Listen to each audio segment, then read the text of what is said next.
بسم اللہ الرحمن الرحیم۔ السلام علیکم، میرا نام ڈاکٹر سائمہ اقبال۔ میں آپ سب کو اپنے یوٹیوب چینل نئی سوچ ود ڈاکٹر سائمہ پر خوش آمدید کہتی ہوں۔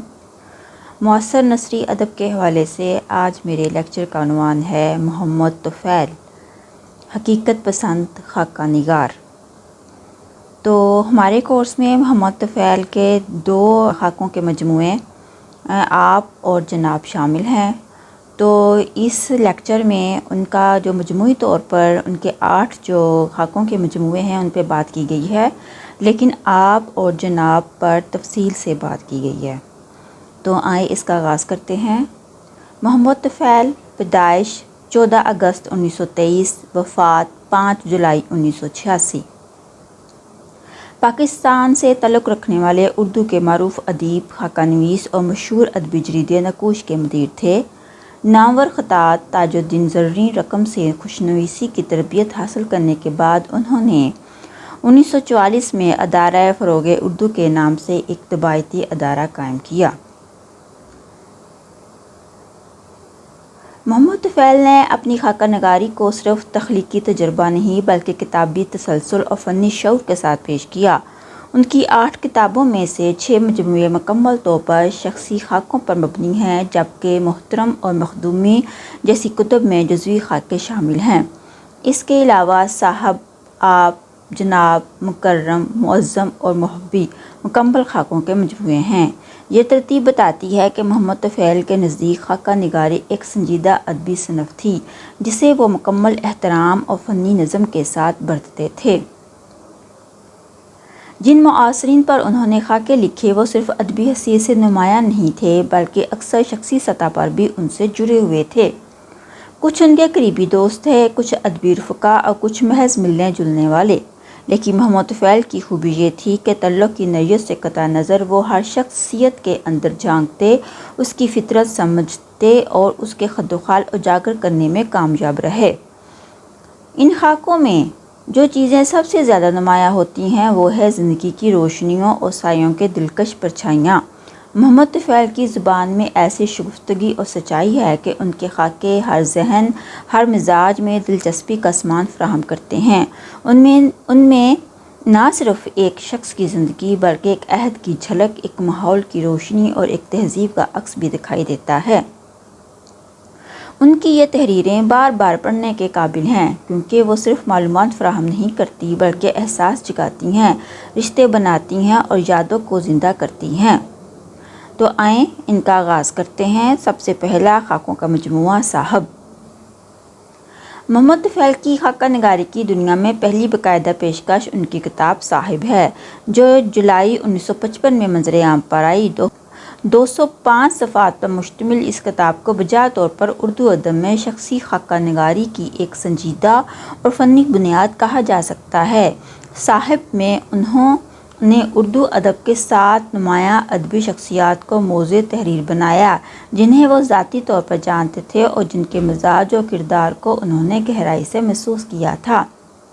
ان کے خاکوں کی ایک بڑی خوبی یہ ہے کہ یہ محض زندہ یا مردہ ادیبوں کے تذکرے نہیں بلکہ زندہ شخصیتوں کی فکری، جذباتی اور تہذیبی تشکیل کا آئینہ ہیں۔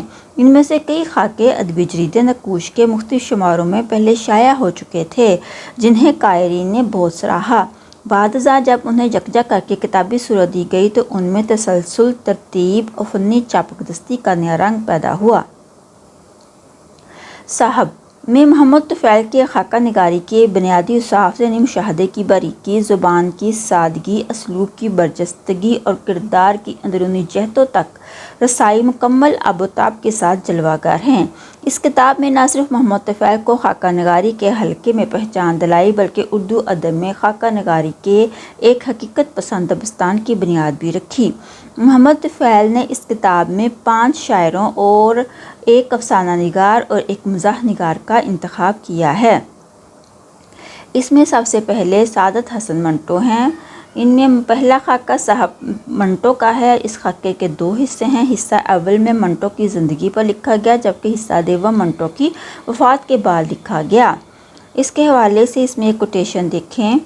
لوگ دوائی اس لیے پیتے ہیں کہ صحت یاب ہوں، لیکن یہ دوائی اس لیے پیتے ہیں کہ صحت اور خراب ہو۔ ان کی دوائی کا نام شراب ہے۔ یہ ان کے خاکہ صاحب جو ادارہ فروغ اردو لاہور سے 1986 میں شائع ہوا کہ صفحہ نمبر 49 سے یہ کوٹیشن لی گئی ہے۔ دوسرا خاکہ احمد ندیم قاسمی کا ہے۔ محمد طفیل نے احمد ندیم قاسمی کے ساتھ ان کا جو بہت اچھا تعلق تھا، اس میں احترام کا عنصر نمایاں تھا۔ وہ اس احترام کا اظہار بھی کرتے ہیں۔ احمد ندیم قاسمی کے خاکے میں محمد طفیل نے ان کی ادبی سنجیدگی، فکری وقار اور باطن کی متانت کو بڑی خوبصورتی سے اجاگر کیا ہے۔ اس حوالے سے مصنف لکھتے ہیں: اب لاکھ شور مچائیں یہ لکھتے رہیں گے، البتہ شعر کہنے کے لیے تنہائی چاہتے ہیں، اس لیے کہ انہیں ہلکا ہلکا گنگنانا ہوتا ہے۔ صفحہ نمبر 57۔ تیسرا خاکہ اس میں ہے شوکت تھانوی کا۔ چوتھا خاکہ ہے اس میں جگر مرادہ آبادی کا۔ اور پانچواں خاکہ ہے اس میں فراق گورکھپوری کا۔ چھٹا اس کے اندر خاکہ ہے سید عبد علی عابد کا، اور ساتواں خاکہ اس کے اندر احسان دانش کا ہے۔ مجموعی جائزہ: صاحب نہ صرف محمد طفیل کی خاکہ نگاری کا آغاز تھا، بلکہ اردو ادب میں حقیقت پسند، نفسیاتی اور تہذیبی شعور سے بھرپور خاکہ نگاری کا نیا موڑ بھی تھا۔ اس کتاب کے بیشتر خاکے پڑھ کر یہ فیصلہ نہیں کیا جا سکتا کہ خاکہ نگار اپنے ہیرو سے محبت کرتا ہے یا نفرت، یا ہم کسی دوسرے کے تاثرات و مشاہدات پڑھ رہے ہیں۔ اس میں دوسرا ان کا جو خاکوں کا مجموعہ ہے وہ ہے جناب، اور جناب بھی معاصر نثری ادب میں جناب اور آپ دو خاکوں کے مجموعے کورس میں شامل ہیں، اس لیے ان پر ذرا تفصیل سے بات کی گئی ہے۔ آئیں اس کا آغاز کرتے ہیں۔ 1956 میں محمد طفیل کی دوسری کتاب جناب نظر عام پر آئی، جس میں 22 ممتاز شخصیات کے خاکے شامل تھے۔ اس تصنیف نے خاکہ نگاری کے شعبے میں ان کی مہارت کو بخوبی ثابت کر دیا۔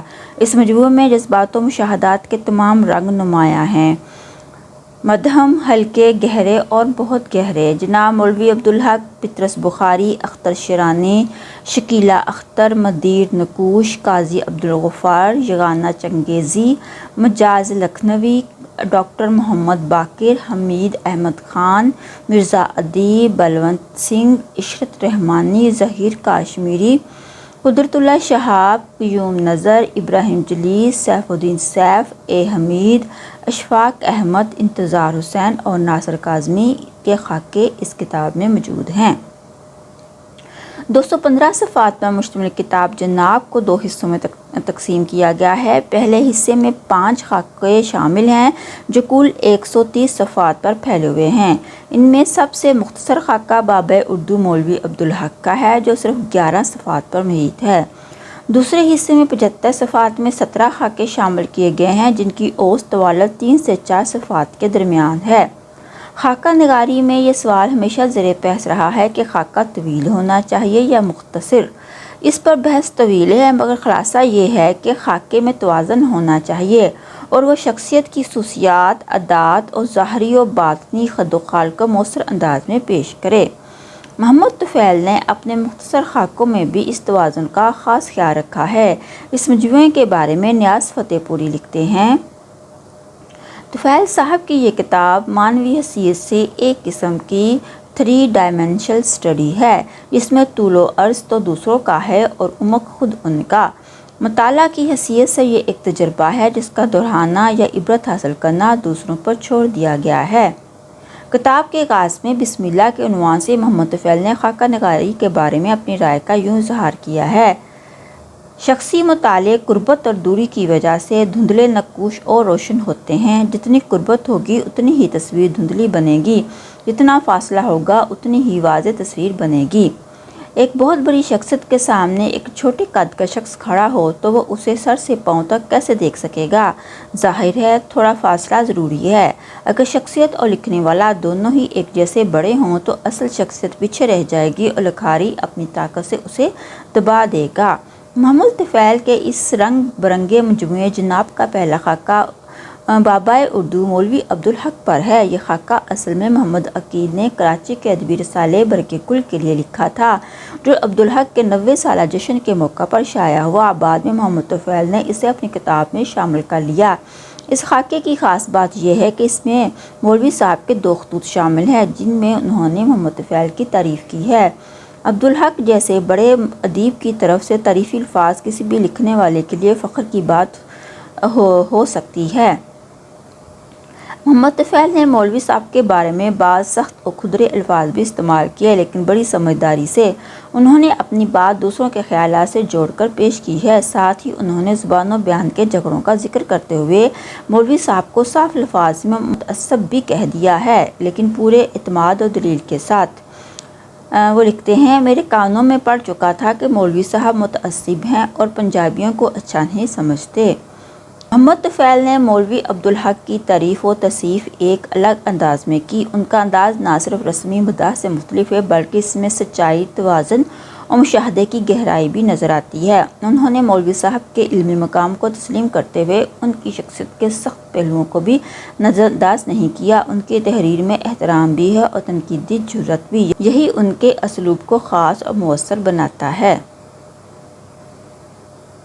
مولوی صاحب آدمی نہیں دیوانے ہیں۔ بھلا یہ بھی کوئی بات ہوئی کہ زندگی جیسی عزیز چیز صرف اردو کے لیے گزار دی؟ جب سے مجھے مولوی صاحب کی اس بری عادت کا پتہ چلا ہے، میں ان سے دور رہنے لگا ہوں تاکہ یہ مہلک بیماری کہیں مجھ سے نہ چپک جائے۔ مگر ایسا دیوانہ تو پونے 2 برس میں ایک ہی پیدا ہوا۔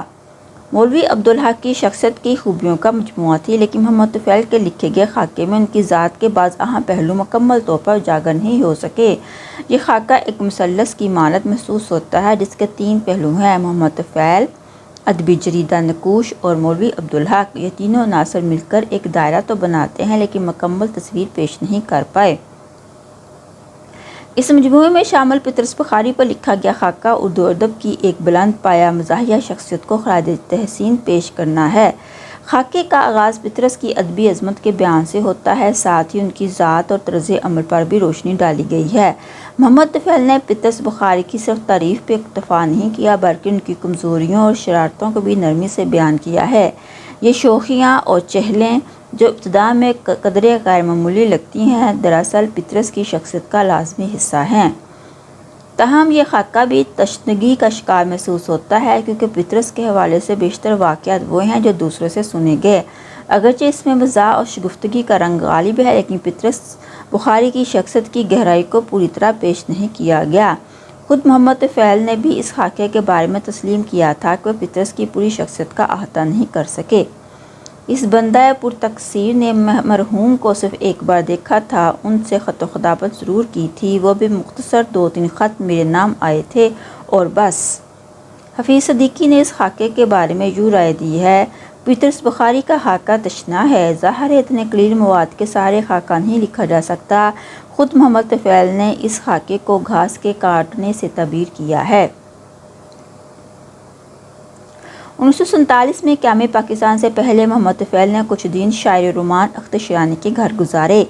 ان دنوں میں انہوں نے اختر شیرانی کی شخصیت کو بہت قریب سے دیکھا، جانچا، پھر اسے بڑے خلوص سے قلم بند کیا۔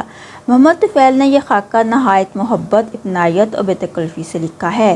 یہی وجہ ہے کہ اختر شیرانی اپنی تمام کمزوریوں کے باوجود قاری کو ناگوار نہیں گزرتے۔ انہوں نے اختر کے شوق کے بادہ نوشی کو بھی نہیں چھپایا، بلکہ بڑی خوبصورتی سے نشے سے پہلے اور بعد کی کیفیات کو بیان کیا ہے۔ محمد طفیل کا انداز ایسا ہے کہ اس میں طنز یا تنقید کی بجائے مشاہدے کی نرمی اور بیان کی ہنرمندی جھلکتی ہے۔ یہی وہ خوبی ہے جو اس خاکے کو بار بار پڑھنے کے قابل بناتی ہے۔ یہ ایک ایسا خاکہ ہے جو ہر بار ایک نیا رنگ، ایک نئی خوشبو اور ایک نئی لذت کے ساتھ قاری کے دل کو چھو جاتا ہے۔ شام کے قریب آ نکلے، بالکل دھت، سیدھا ہماری طرف آئے۔ ان بکسوں میں کیا ہے؟ کتابیں ہیں۔ کون سی کتابیں ہیں؟ لاہور جائیں گی؟ کس کی اجازت سے جائیں گی؟ کھول دو بکسوں کو، ابھی کھول دو، میں کہہ رہا ہوں، کتابوں کے باکس کھول دے۔ یہ تیرے باپ کی کتابیں ہیں جو لے جا رہا ہے۔ کرشن چندر کی رائے ملاحظہ ہو: لکڑیوں کے اس گٹھے میں جس کا نام جناب ہے، ہر طرح کی لکڑی، موٹی اور پتلی بھی، نئی اور پرانی بھی، گیلی اور سوکھی بھی، مگر ادیبوں کا یہ پشتارا ہے بے حد دلچسپ۔ صفحہ اول سے آخر تک یہ کاغذی زنبیل گوناگو جادو رنگ کیفیتوں سے معمور ہے اور ان میں ہر لکڑی جلتی ہے۔ کوئی پطرس کی طرح پٹاخے چلاتی ہے تو کوئی مرزا ادیب کی طرح رک رک کر جلتی ہے، کوئی شکیلہ اختر کی طرح ایک ہی رنگ میں جلتی چلی جاتی ہے تو کوئی مجاز کی طرح جل کر راکھ ہو چکی ہے۔ مدیر نقوش پر لکھا محمد طفیل کا اسکیچ کئی اعتبار سے سب خاکوں سے آگے نکل گیا ہے۔ مرزا ادیب نے اس خاکے کے بارے میں کہا تھا، طفیل نے طفیل کو دھنک کے رکھ دیا ہے۔ یہ خاکہ طفیل کی شگفتہ مزاجی، مزاح آفرینی، طنز نگاری اور انکشاف ذات کے لحاظ سے اپنی مثال آپ ہے۔ طفیل صاحب سوائے اپنی ذات کے ہر بات میں نفاست کا بڑا خیال رکھتے ہیں اور خوبصورت چیزوں پر جان بھی دیتے ہیں۔ یقین کیجئے انہیں اس حد تک خوبصورتی کھو لیا ہے کہ کچھ نہ پوچھئے۔ یہی وجہ ہے کہ ایک دن یہ لیٹے ایک نہایت ہی بے تکلف دوست سے کہہ رہے تھے، دیکھو نا یار، وہ سامنے جو کوا بیٹھا ہے کتنا خوبصورت ہے۔ میں ان صاحب کو 15 اگست 1923 سے جاننے کی کوشش کر رہا ہوں مگر یہ حضرت مسلسل چکمہ دیے جا رہے ہیں اور اب تک یہ معلوم نہیں کہ یہ آخر ہیں کیا بلا۔ دوسرا طفیل مدیر نقوش ہے۔ جب یہ کرسی عدالت پر ہوتے ہیں تو ان کا دماغ عرش پر ہوتا ہے۔ اس وقت انہیں بڑے بڑے علماء کی باعث نظر آتے ہیں۔ اپنے ذہن کی اس خرابی کی بنا پر کئی بڑے بڑے لکھنے والوں کی چیزیں ناقابل اشاعت قرار دے کر واپس کر چکے ہیں۔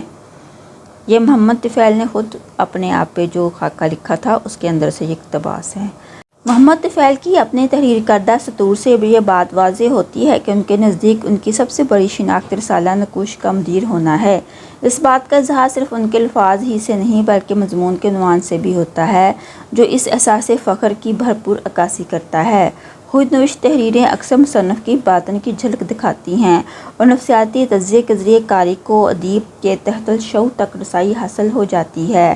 اگرچہ محمد طفیل میں بحیثیت انسان کئی خوبیاں اور صلاحیتیں موجود تھیں لیکن وہ خود کو سب سے زیادہ مدیر نقوش کی حیثیت سے پہچانے جانے پر فخر محسوس کرتے تھے، گویا ان کی شناخت کا محور بھی یہی حیثیت بن گئی تھی۔ محمد طفیل نے اپنی کتاب جناب میں طنز کو نہایت مہارت سے استعمال کیا ہے لیکن ان کا طنز نہ تو شخصیت کی خامیوں کو نمائش بنا کر پیش کرتا ہے نہ ہی بدگمانی یا نفرت کی فضا پیدا کرتا ہے۔ وہ طنز کے ذریعے ادیب یا شاعر کے پیچھے پیچھے انسان کو اجاگر کرتے ہیں، ایسا انسان جس کی تصویر وہ اصل خد و خال کے ساتھ سامنے لاتے ہیں۔ ظہیر کاشمیری کی موٹر سائیکل ہو یا ان کے اشتراکی نظریات، قدرت اللہ شہاب کا سرکاری انداز ہو یا ناصر کاظمی کی ہوٹلوں میں رات گئے بیٹھکیں، محمد طفیل نے ان سب باتوں کو نہایت سلیقے اور ہلکیہ طنزیہ انداز میں بیان کیا ہے۔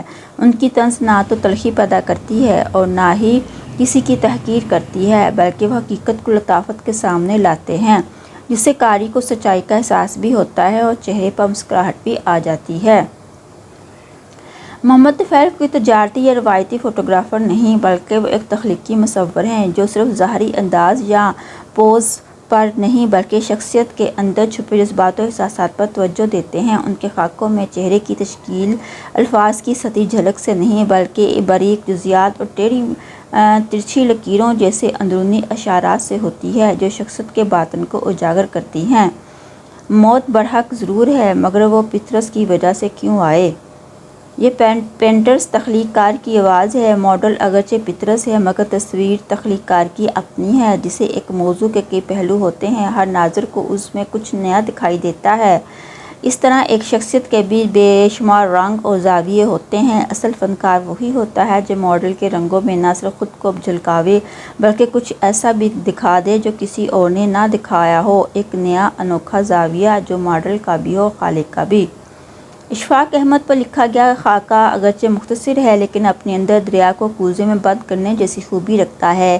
صرف 7 پیراگراف پر مشتمل یہ خاکہ مواد کے اعتبار سے ایک مکمل اکائی ہے جو اپنے زمانے کے مطابق اشفاق احمد کی شخصیت کی بھرپور تصویر پیش کرتا ہے۔ محمد طفیل نے اشفاق احمد کے ظاہر و باطن دونوں پہلوؤں کو دیانتداری سے پیش کیا ہے، ان کی خوبیوں کے ساتھ ساتھ کمزوریاں بھی بغیر کسی جھجک کے بیان کی ہیں، یہاں تک کہ یہ بھی لکھا ہے کہ اشفاق احمد اپنے قریبی دوستوں کو قسم کی دل لگی آمیز گالیاں دیتے تھے۔ دلچسپ بات یہ ہے کہ ان کی ان خامیوں کا ذکر بھی طنز یا تنقید کی بجائے محبت، قربت اور اپنائیت کا احساس دلاتا ہے جو محمد طفیل کی خاکہ نگاری کی انفرادیت اور گہرائی کا ثبوت ہے۔ اشفاق احمد پر لکھا گیا خاکہ پڑھ کر خود اشفاق احمد بھی خوش ہوئے تھے اور انہوں نے محمد طفیل کے زاویہ نگاہ اور انداز بیان کو سراہا تھا۔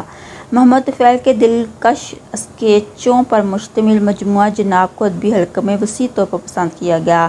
ناقدین اور قارئین دونوں نے اس کے اعلیٰ معیار کی تعریف کی۔ اس پسندیدگی کی بڑی وجہ یہ ہے کہ محمد طفیل نے خاکہ نگاری کا ایک معتدل اور متوازن راستہ اختیار کیا۔ وہ نہ کسی کی کردار کشی کرتے ہیں، نہ کسی کی خوشامد میں قلم جھکاتے ہیں۔ ان کا انداز صاف، سچا اور شائستہ ہے، جو ادب میں ایک مثبت مثال کے طور پر سامنے آتا ہے۔ تیسرا ان کا جو خاکوں کا مجموعہ وہ ہے آپ کا تیسرا مجموعہ آپ ہے۔ یہ مجموعہ 1967 میں چھپا۔ اس میں کل 5 مضامین ہیں، لیکن اس میں ادبی خاکے صرف 4 ہیں، جن کے نام یہ ہیں: نیاز فتح پوری، جوش ملیح آبادی، اختر اورینوی اور کرشن چندر شامل ہیں۔ محمد طفیل نے اپنی کتاب آپ میں طنز، مزاح اور شگفتگی کا بھرپور استعمال کیا ہے۔ اس کتاب کا مطالعہ قاری کو ایک خوشگوار سرشاری میں مبتلا کر دیتا ہے۔ اس مجموعے میں اردو کے نامور ادیبوں سے محمد طفیل کی ملاقاتوں کا احوال ملتا ہے۔ مصنف ان ملاقاتوں کے لیے نہایت خوش مزاجی اور ہلکے پھلکے انداز میں جاتا ہے۔ اگرچہ یہ ملاقاتیں بظاہر مختصر اور غیر رسمی لگتی ہیں، لیکن زیر سطح یہ احساس موجود رہتا ہے کہ جن شخصیات سے ملاقات ہو رہی ہے وہ ادبی مرتبہ رکھنے والے لوگ ہیں اور ان سے بات کرنے یا ان کے بارے میں کچھ لکھنے کے لیے علمی بصیرت اور تنقیدی شعور ضروری ہے۔ یہ جو 4 مضمون میں نے 7 برس میں لکھے ہیں، ایک لحاظ سے پہلے 2 مضمون میں نے 20 برس سے زائد عرصے میں لکھے ہیں، اس لیے کہ نیاز صاحب اور جوش صاحب کو میں ایک مدت سے پڑھ رہا تھا۔ اختر اورینوی اور کرشن چندر پر مضمون حق دوستی ادا کرنے کے لیے لکھے گئے، ورنہ ان شخصیتوں کے بارے میں میرا مطالعہ دلی کی زبان میں جمنول قسم کا نہ تھا۔ پہلے 2 مضمونوں کے بارے میں میرا دل مطمئن ہے اور دوسرے 2 مضمونوں کے بارے میں میرا دل ویسے سچی بات تو یہ ہے کہ نہ دل مطمئن ہے نہ دماغ، اس لیے کہ یہ مضمون مجھ سے زبردستی لکھوائے گئے، جنہیں میں نے محض روتوں کو بہلانے کی خاطر لکھ ڈالا۔ یوں مجھ سے کسی بھی طرح ان مضامین کی تخلیق کا جرم ثابت نہیں ہوتا۔ اس میں جو آپ کی جو تمہید ہے اس کا صفحہ نمبر 3 ہے۔ محمد طفیل ایک متوازن مزاج اور نستعلیق شخصیت کے حامل تھے۔ ان کی یہی خوبی ان کی خاکہ نگاری میں بھی جھلکتی ہے۔ ان کے خاکوں میں خاص وقار، شائستگی اور نرمی کا انداز ملتا ہے، نہ تیزی نہ تلخی بلکہ تہذیب اور توازن۔ اپنے اس انداز کی طرف اشارہ کرتے ہوئے وہ کتاب آپ کے دیباچے میں لکھتے ہیں: میری کوشش رہی ہے کہ میں شخصیت کو اس کے احترام کے ساتھ پیش کروں، کیونکہ خاکہ لکھتے وقت میرے سامنے صرف ایک ادبی شخصیت نہیں بلکہ ایک جیتا جاگتا انسان ہوتا ہے۔ یہ اسلوب ظاہر کرتا ہے کہ محمد طفیل کے نزدیک ادب صرف فن نہیں بلکہ ایک اخلاقی ذمہ داری بھی ہے۔ ان کے لیے اخلاقی وقار، ذاتی شائستگی اور تہذیبی سلیقہ اتنا ہی اہم ہے جتنا کہ ادبی چابک دستی اور فنی ہنر۔ وہ صرف شخصیت کو لفظوں میں قید نہیں کرتے بلکہ اس کا احترام بھی ملحوظ رکھتے ہیں۔ اچھی باتیں تو سب کے منہ سے اچھی لگتی ہیں، بری باتوں کو اچھے انداز میں کہہ دینا بھی تو فن کہلاتا ہے۔ یہ وجہ ہے کہ محمد طفیل نے نیاز فتح پوری اور جوش ملیح آبادی کی کمزوریاں بھی اس انداز میں بیان کی ہیں جیسے وہ خوبی ہوں۔ بعض اوقات تعریف اس لہجے میں کی ہے جیسے وہ تنقید ہو۔ انہوں نے اندازِ بیان کی چاپک دستی سے کام لے کر ایسے نازک مقامات کو بھی بخوبی سنبھالا ہے جہاں دوسرے قلم رکنے پر مجبور ہو جاتے۔ اگر وہ فنی چالاکی اور اسلوب کی مہارت نہ اپناتے تو جوش اور نیاز جیسے بڑے مگر متنازع شخصیات پر لکھنا آسان نہ ہوتا۔ انہوں نے ان دونوں شخصیات کے حوالے سے کفر و ایمان جیسے حساس موضوعات کا ذکر بھی کیا ہے، مگر ایسے انداز میں کہ کوئی تنازع یا کشمکش پیدا نہیں ہوتی، بلکہ بات سنجیدگی سے کہی بھی جاتی ہے اور پڑھنے والے کے ذہن پر گراں بھی نہیں گزرتی۔ اس مجموعے میں محمد طفیل اور شاہد احمد دہلوی کے درمیان ہونے والی خط و خطابت خاص اہمیت رکھتی ہے۔ ان خطوط کے ذریعے عہد حاضر کی ادبی فضا کے کئی اہم پہلو نمایاں ہوتے ہیں۔ خصوصاً جوش نمبر کے ایک ناخوشگوار واقعے میں محمد طفیل کا کردار انتہائی مثبت اور باوقار تھا۔ انہوں نے جس بردباری، شائستگی اور اصول پسندی سے صورتحال کو سنبھالا وہ ان تمام اہل قلم کے لیے قابل تقلید مثال ہے جو ادب میں اعلیٰ روایات کے پاسدار ہیں۔ آپ کے بارے میں یوسف حسین ایڈیٹر نیرنگ خیال رقم طراز ہیں۔ آپ اس سلسلہ کی تیسری تصنیف ہے۔ اس میں جوش ملی آبادی، نیاز فتح پوری، اختر اور رینوی اور کرشن چندر کا ذکر ہے۔ جوش اور نیاز فتح پوری پر بڑے مبسوط مضامین ہیں۔ زمین بڑی سنگلاخ تھی مگر محمد طفیل کو اس وقت کوئی دقت پیش نہیں آئی، بلکہ یہ تحریریں گزشتہ مضامین سے زیادہ وسیع اور مؤثر ہیں۔ وہ بے اختیار داد دینے کو دل چاہتا ہے۔ محمد طفیل کا قلم ہمیشہ حقیقت اور سچائی کے راستے پر چلتا ہے۔ انہیں شخصیت نگاری کا سلیقہ خوب آتا ہے۔ ان کی تحریروں میں نہ تو ذاتی دشمنی جھلکتی ہے، نہ ہی اندھی تقلید۔ وہ شخصیات کو ان کی اصل سیرت کے ساتھ پیش کرتے ہیں، بغیر کسی ذاتی تعصب یا تعلق کے اثر کے۔ تاہم اس مجموعے میں ایک بات واضح طور پر محسوس ہوتی ہے کہ انہوں نے کرشن چندر جیسی بڑی ادبی شخصیت کا ذکر بہت سرسری اور تشنہ انداز میں کیا ہے۔ یہ کمی محسوس ہوتی ہے خاص طور پر اس لیے کہ کرشن چندر تعمیل پسندی یا مصلحت کوشی سے کوسوں دور تھے۔ ایک آزاد فکر ادیب جن کی زندگی و فن کے کئی رخ تھے جنہیں نمایاں کیا جا سکتا تھا۔ اگرچہ محمد طفیل نے تمہیدی نوٹ میں اس بات کا اعتراف کیا ہے کہ ان کا ذکر مختصر رکھا گیا ہے، مگر پھر بھی کرشن چندر جیسے نامور افسانہ نگار کی قلمی تصویر کو یوں نظر انداز کر دینا قاری کو کھٹکتا ہے۔ یہ ایک غیر متوقع خلا ہے جو اس مجموعے کے مجموعی تاثر میں ہلکا سا سوال چھوڑ جاتا ہے۔ محمد طفیل نے اپنی کتاب آب میں طنز و مزاح اور شگفتگی کا خوبصورت امتزاج پیش کیا ہے۔ اس کتاب کا مطالعہ کرتے ہوئے قاری پر ایک خوشگوار سرشاری کی کیفیت طاری ہوتی ہے۔ پڑھنے والے کا دل چاہتا ہے کہ محمد طفیل کو صرف خاکہ نگاری نہیں بلکہ مزاح نگاروں کی صف میں شامل کیا جائے۔ مثال کے طور پر یہ جو ایک رسالے کا جوش نمبر نکل رہا ہے وہ ان کے اس شوق کے صدقے میں تو نکل رہا ہے۔ اور بعض شخصیتیں تو بالکل پیاز کی طرح ہوتی ہیں، چاہے جتنے غلاف اتار ڈالیں ہاتھ کچھ بھی نہ آئے گا، تاکہ اس گرمی کی وجہ سے میں کڑاہی میں دانے کا کام دے سکوں۔ محمد طفیل نے کرشن چندر کے زور نویسی اور بساط نویسی کے بارے میں لکھا ہے۔ باتوں باتوں میں یہ معلوم ہوا تھا کہ کرشن چندر تقریباً ہر روز لکھتے ہیں۔ جس طرح دفتر کے بابو کو روز کام کرنا پڑتا ہے، اسی طرح انہیں بھی روز لکھنا پڑتا ہے۔ اس سے اگلا چوتھا خاکوں کا مجموعہ محترم۔ محمد طفیل کی چوتھی کتاب محترم 1967 میں منظر عام پر آئی۔ یہ خاکوں کا مجموعہ نہیں بلکہ ایک سفر کا تذکرہ ہے۔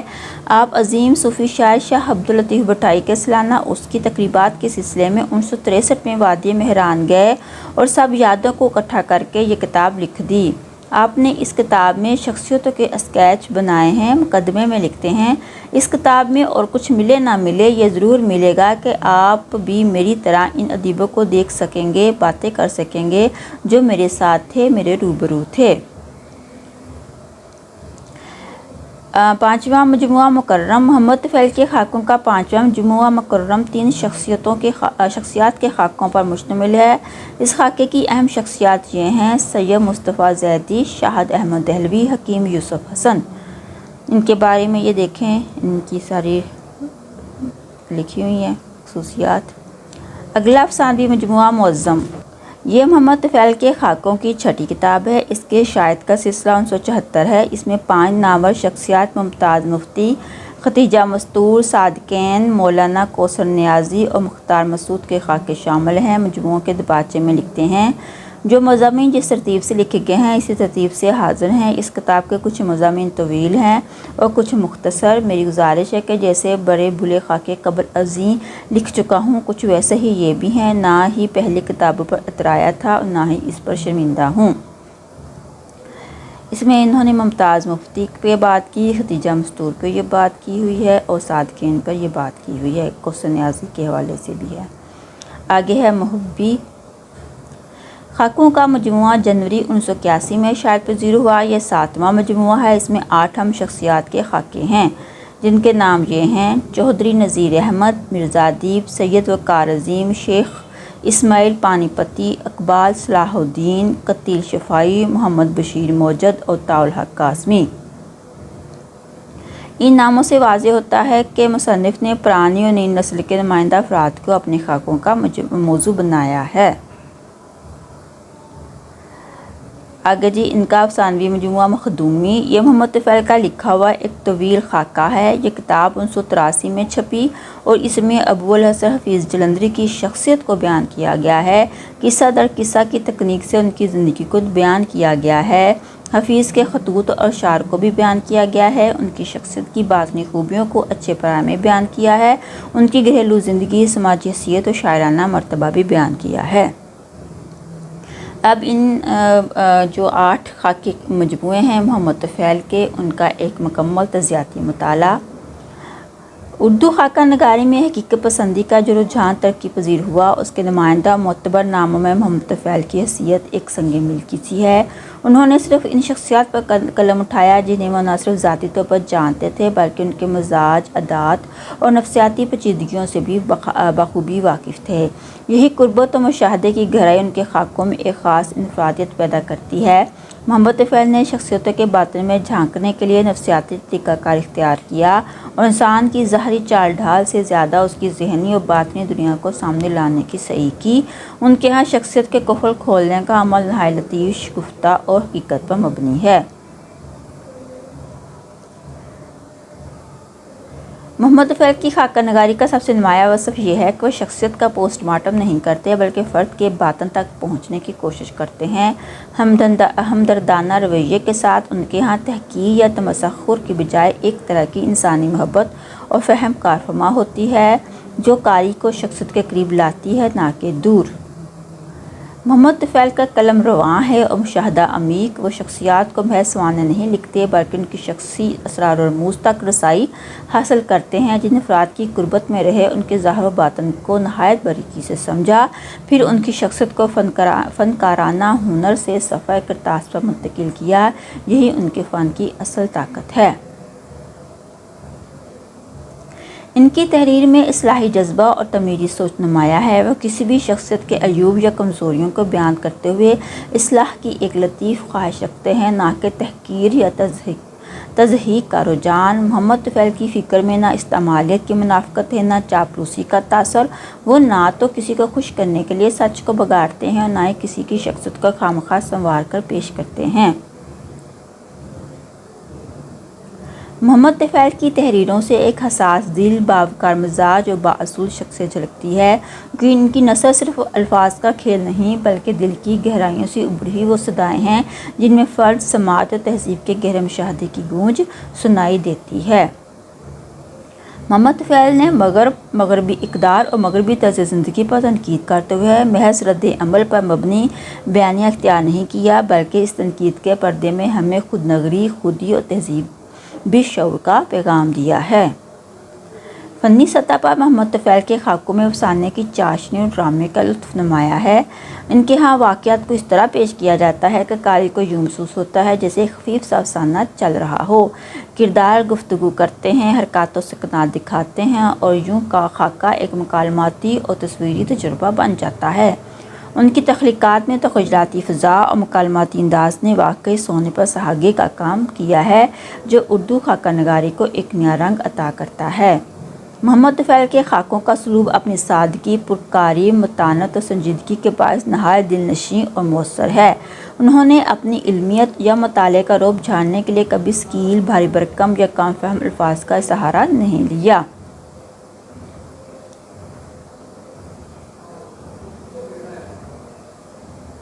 محمد طفیل نے مزاح کو محض ہنسانے کا ذریعہ نہیں بنایا بلکہ سماجی اور حکومتی مسائل کو بھی اسی شگفتہ لہجے میں سامنے لائے۔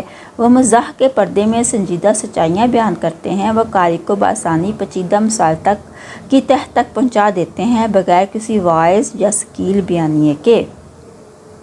ان کی خاکوں کی جان ان کے پرجستہ فکرے، شگفتہ انداز گفتگو اور زندہ مکالمے ہیں۔ وہ جب کسی شخصیت کی بات چیت قلم بند کرتے ہیں تو صرف الفاظ نہیں لکھتے بلکہ لب و لہجے کا مخصوص آہنگ، تکیہ کلام اور انداز بیان بھی پوری وفاداری سے نقل کرتے ہیں۔ یہی وجہ ہے کہ ان کے کردار صفحے پر زندہ ہو جاتے ہیں، بولتے، ہنستے اور قاری سے ہم کلام ہوتے محسوس ہوتے ہیں۔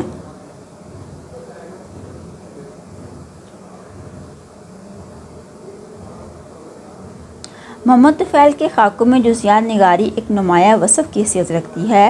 وہ شخصیت کی صرف بڑی اور نمایاں خصوصیت کو بیان کرنے پر اکتفا نہیں کرتے بلکہ اس کے باریک ترین پہلوؤں، عادات، حرکات و سکنات، طرز گفتگو، حتیٰ کہ لباس، نشست و برخاست اور چہرے کے تاثرات تک کا بھی انتہائی باریک بینی سے مشاہدہ کرتے ہیں اور نہایت سلیقے سے قلم بند کرتے ہیں۔ محمد طفیل کے تحریر کردہ شخصی خاکے اردو ادب میں نہ صرف مقام و معیار رکھتے ہیں بلکہ اہل قلم اور ناقدین نے بھی ان کی انفرادیت اور طرز نگارش کو خراج تحسین پیش کیا ہے۔ ان کے اسلوب میں جو جمالیاتی توازن، زبان کی روانی اور مشاہدے کی باریک بینی ہے وہ انہیں دیگر خاکہ نگاروں سے ممتاز کرتی ہے۔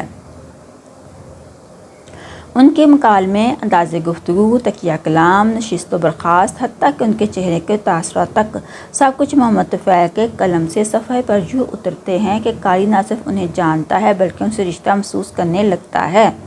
یہی محمد طفیل کی فنی عظمت ہے کہ وہ خاکہ لکھتے ہیں اور اس خاکے میں زندگی کی دھڑکن رواں رکھتے ہیں۔ ان کی تحریر یادوں کا مرقع ہی نہیں بلکہ شخصیتوں کا مجسمہ بھی ہے جسے ادب کی دنیا مدتوں یاد رکھے گی۔ اچھا جی، یہاں پہ میرے لیکچر کا اختتام ہوتا ہے۔ میں نے اس لیکچر میں محمد طفیل کے 8 خاکوں کے مجموعوں پر بات کی ہے جس میں آپ اور جناب پر خصوصاً تفصیل سے بات کی ہے۔ مجھے امید ہے کہ آپ کو میرا یہ لیکچر پسند آئے گا۔ اگر پسند آئے تو لائک، سبسکرائب اور شیئر ضرور کیجیے گا۔ اس کے ساتھ ہی مجھے اجازت دیں۔ اللہ حافظ۔